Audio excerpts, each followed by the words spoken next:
네, 안녕하세요. 저는 외국계 기업 11년차 직장인입니다. 그동안 30개가 넘는 크고 작은 프로젝트에 참여하며 영업, 마케팅, 인사, 재무 등 다양한 부서와 협업했고 거래처 포함해서 200명 이상의 사람들을 만났어요. 수백 건의 보고서를 작성하고 수천 번의 회의와 실무 협상을 거치며 회사에서 스트레스 덜 받고 호구되지 않는 노하우들이 차곡차곡 쌓였습니다. 회사를 다니다 보면 아부나 얄팍한 꼼수로 버티려는 사람들이 꼭 있더라고요. 사실 이런 게 잠깐은 먹힐지 몰라도 결국 다 마이너스가 되거든요. 그래서 오늘은 아부나 꼼수는 논외로 하고 우리가 정말 함께 일해야 하는 동료가 있고 중요한 업무를 진행할 때 스트레스는 낮추고 자존감을 지키는 직장생활 꿀팁 6가지를 짚어드리겠습니다. 자, 바로 가시죠.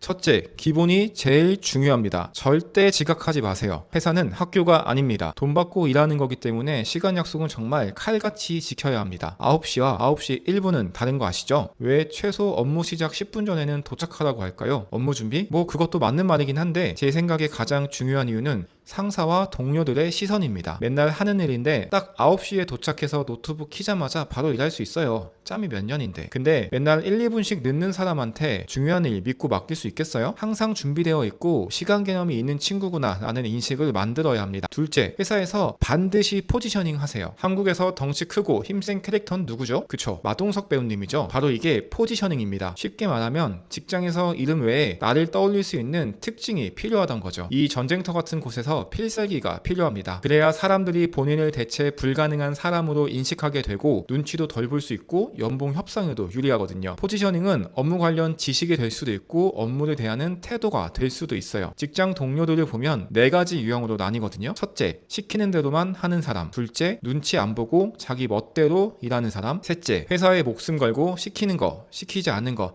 그냥 전부 다 하는 사람. 넷째, 아예 아무것도 하기 싫은 사람. 내가 4번째 유형이 아니라면 그냥 가만히 있으면 안 돼요. 내가 뭘 잘하는지 어떤 일을 하고 싶은지 계속 티내야 합니다. 저는 2번째였어요. 눈치 안 보는 사람, 제 의견을 솔직하게 말하는 사람, 어떤 일이 있어도 맡은 업무는 기한 내에 정확하게 해내는 사람, 이런 식으로 포지셔닝 했거든요. 그래서인지 하고 싶은 프로젝트를 맡을 수 있었고 제 업무가 아닌 것들은 단호하게 거절할 수 있었어요. 그리고 2주 정도 휴가 쓰고 해외 다녀와도 뭐라고 안 하더라고요. 물론 뒤에서 욕은 했겠지만 근데 뭐 그건 어쩔 수 없는 거죠. 반대로 아무 포지셔닝도 안 하고 그냥 흐릿하게 있으면 어떻게 되냐면 맨날 시키는 잡일만 몰리고 누구나 대체할 수 있는 이미지가 생겨요. 그러면 회사에서 존재감 자체가 사라집니다.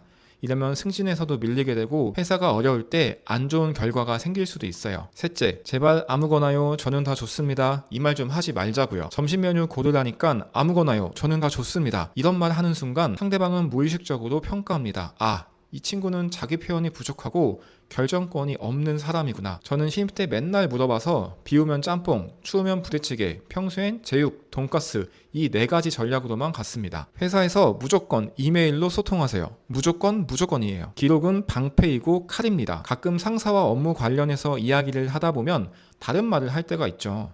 나는 분명히 A라고 했는데 상대는 B라고 알고 있습니다. 근데 근거가 없으면 답답해서 미칠 것 같아요. 상사라서 싸울 수도 없고 내 말이 맞다고 계속 우기다가는 서로 감정만 상하거든요. 혹시나 이게 중요한 계약 관련 건이라면 사건이 더 커지겠죠. 중요한 업무일수록 이메일로 소통하고 전화로 했어도 다시 한번 이메일로 짚어주세요. 무조건 근거를 남겨야 합니다. 5번째, 회사에 100% 올인하면 멘탈 그냥 박살납니다. 회사의 비중을 내 삶의 30-40% 정도로 낮추고 나머지는 취미, 가족, 운동으로 채워야 합니다. 그게 진짜 번아웃 없이 꾸준히 일할 수 있는 방법이에요. 근데 이게 마음처럼 쉽지 않죠. 맨날 이거 해라 저거 해라 시켜서 짜증나고 답답하겠지만 멘탈 관리 하셔야 합니다. 이 멘탈 관리에 대해서는 나중에 따로 영상을 만들어 볼게요. 마지막 6번째, 회의에서 꼭 한마디는 무조건 하세요. 아무 말도 안 하면 존재감이 없는 사람으로 남습니다. 관심 없는 사람, 아이디어 없는 사람처럼 보일 수 있죠. 꼭 대단한 아이디어가 아니어도 괜찮아요. 말씀하신 내용을 정리하면 이런 방향 같네요. 또는 어떤 이유로 김 부장님 의견에 동의합니다.